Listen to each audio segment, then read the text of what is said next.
Hola, ¿cómo están? En este segmento vamos a tratar el signo según Peirce. Cabe destacar, como hemos visto, ya desarrollamos el concepto de signo lingüístico en Saussure y ahora trataremos el signo según Peirce desde otra óptica y desde una mirada triádica. Para presentación del tema voy a leer un apartado de Armando Cercovich que dice así, en su presentación de los interpretantes para Alexander Peirce, la semiótica e ideología. En la década del 900, en momentos en donde Ferdinand de Saussure, en sus históricos cursos sobre lingüística general, concebía a la semiología como una ciencia por constituirse, defendiendo su objetivo como el estudio de la vida de los signos en el seno de la vida social, el filósofo y lógico norteamericano Charles Sanders Peirce afirmaba: por lo que sé, soy un adelantado en la tarea de despejar el territorio para abrir camino a lo que denomino semiótica, es decir, la doctrina de la naturaleza esencial y las variedades fundamentales de la semiosis posible. ¿Por qué es importante este fragmento que cita Armando? Porque anteriormente lo explicamos en el curso de Saussure. Fueron autores que no se leyeron, que no estaban disputando sentidos sobre lo que significa el signo, pero que en la década de 1900 estaban constituyendo las bases de lo que por un lado fue la lingüística según Saussure y por el otro lo que es la semiótica moderna por parte de Charles Peirce, que venía de la rama del pragmatismo, de la lógica y de la filosofía cognitiva. Entonces, ¿por qué es importante mencionar las disciplinas? Porque tiene que ver con la procedencia de lo que van a definir luego como signo. El objetivo central para Peirce es explicar cómo es posible conocer la realidad a través de los signos. No tiene que ver con el sistema lingüístico en este caso, sino la realidad concreta, la vida cotidiana, el sentir de las cosas. ¿Qué pasa con el representamen que invade al mundo, con los signos en la vida social?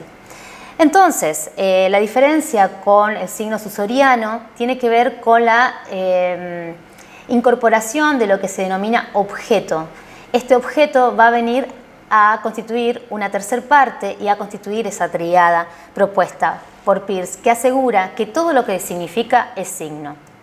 Entonces, otras de la diferencia con la posición dualista de Saussure tiene que ver con no solo lo que está en el discurso, en lugar de las cosas es el signo, sino que sobre todo el signo es lo que al conocerlo nos da más conocimiento sobre algo. Según Peirce, no tenemos ningún poder de pensamiento sin signos. De acuerdo a Peirce, el pensamiento es continuo, es decir, en la continuidad del pensamiento los signos están en permanente flujo. Un pensamiento lleva a otro y este a su vez a otro y así sucesivamente, delimitando lo que Peirce denominó semiosis infinita. Vamos a hablar de la constitución de tríadas. En este caso, la más importante, que tiene que ver con la primeridad, segundidad y terceridad en el pensamiento, con respecto a esta impartición de conocimiento hacia la realidad. Entonces, en la categorización de la experiencia según la primeridad, tiene que ver con la idea de lo primero que predomina en las ideas, según Peirce, de frescura, vida, libertad. Es algo que no está constitutivamente señalado como una cosa, con un nombre, con una asociación con algo, sino que es esa instancia primitiva, ese sentimiento. Por ejemplo, son cualidades del sentir, es decir, meras apariencias. Corresponde al orden de lo potencial como una simple posibilidad positiva de aparición. En la primeridad, para dar un ejemplo, puede ser cuando estamos despertando del sueño. No sabemos la hora, el día, dónde estamos y vamos teniendo esa sensación de estar despertando sin ponerle más información que la del sentimiento. En la segundidad, por ejemplo, va cambiando y se va acoplando a otra cosa, a algo anexado a un segundo. ¿Qué quiere decir esto? Que es aquello con respecto a esa segunda cosa, pero con la exclusión de una tercera. Todavía no llegamos a la terceridad. La idea de lo segundo predomina las ideas de causación y fuerza. Corresponde al orden de lo real, lo empírico.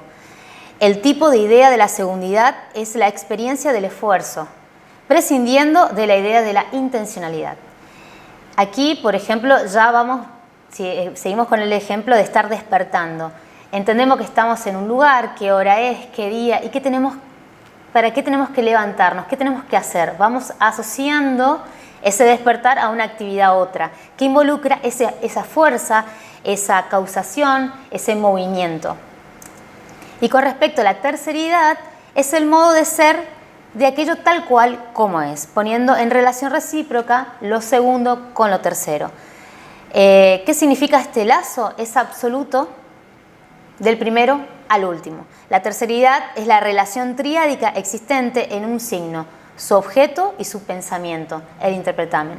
Entonces, ¿qué significa que eso se complementa en un signo? Porque ya hay una parte que analiza y piensan. ¿Se acuerda que el despertando y no saber qué hora es, qué pasa, es la primera idea? La segunda idea es el esfuerzo, el movimiento, el hacer, y en la tercera instancia es el pensamiento consciente que realiza situaciones y resuelve situaciones diarias, por ejemplo, cotidianas.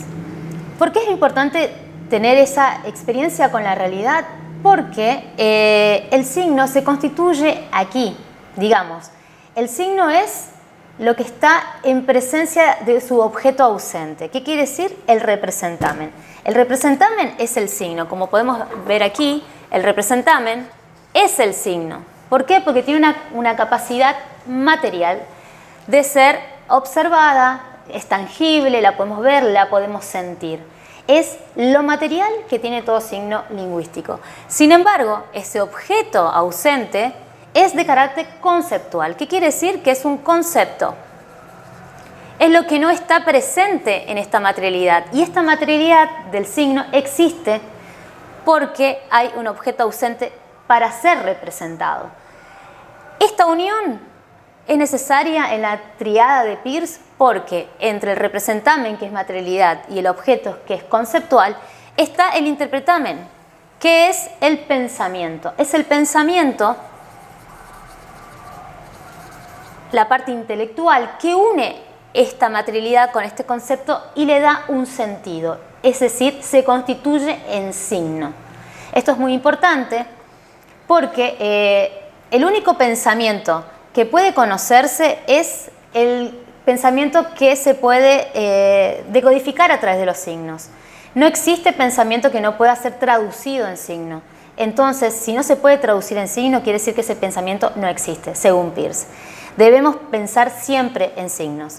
Entonces, teniendo este esquema principal, como estamos viendo, la relación, que no es que son partes que no están juntas y no es que cada una tiene un momento, son tres funciones de un signo que operan al mismo momento.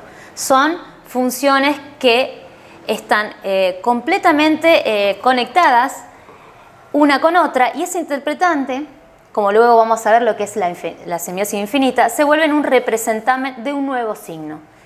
Esta sería la semiosis infinita, porque siempre el interpretamen de otro signo se vuelve representamen de uno nuevo. Entonces, volvamos a fijar qué significa representamen. Que un signo que significa algo para alguien que representa o refiere algo en su aspecto, en algún aspecto o capacidad. El signo está en lugar de ese objeto, no en todos sus aspectos, solo en referencia de una suerte de idea, lo que Peirce denomina fundamento del representamen. El objeto, esa parte conceptual que no está presente, pero es la que necesariamente motiva a la materialidad del representamen, tiene que ver con que es un signo,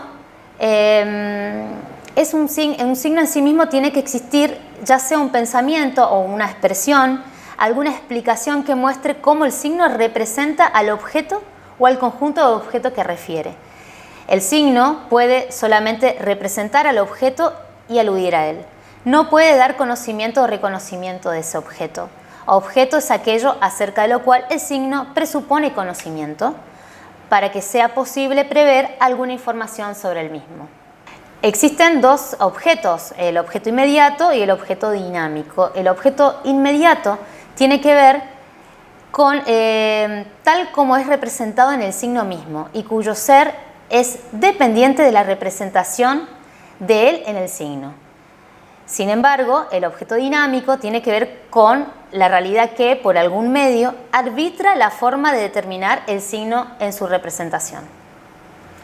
Y por último, esta asociación mental de pensamiento que tiene que ver con el interpretamen es lo que el signo produce en la cuasimente que es el interpretamen, determinado en él una sensación, un esfuerzo y un signo.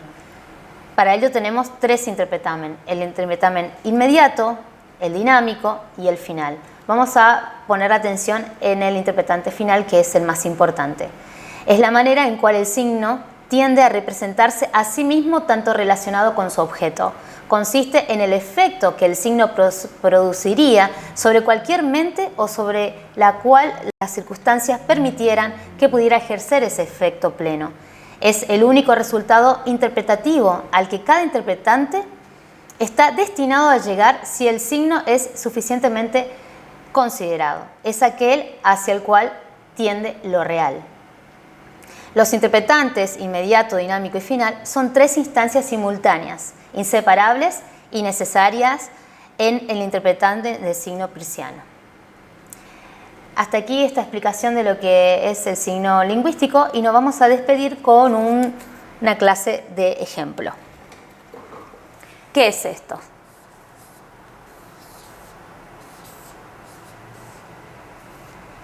Muchos dirán, es una casa, es un hogar, es un lugar donde la gente habita y puede darle muchos sinónimos a lo que estamos viendo. Y en realidad no es una casa, no es un lugar, no es un hogar, sino que es el dibujo de una casa. ¿Sí?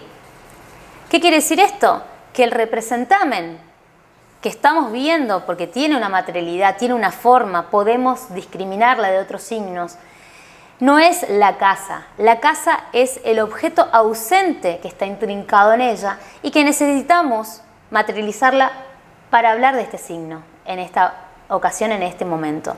Y ustedes, como interpretámenes, como interpretantes de esta ecuación, cuando yo pregunté ¿qué es?, ustedes pensaron asociativamente, es una casa. Los representamen existen porque en realidad lo que obviamos son los objetos ausentes. Entonces no es una casa, es el dibujo de una casa. Esa es la definición que hace Saussure al respecto. Entonces, con este ejemplo nos despedimos, seguimos pensando en la vida social, en lo real y en lo empírico que tiene el signo y cómo nos habita.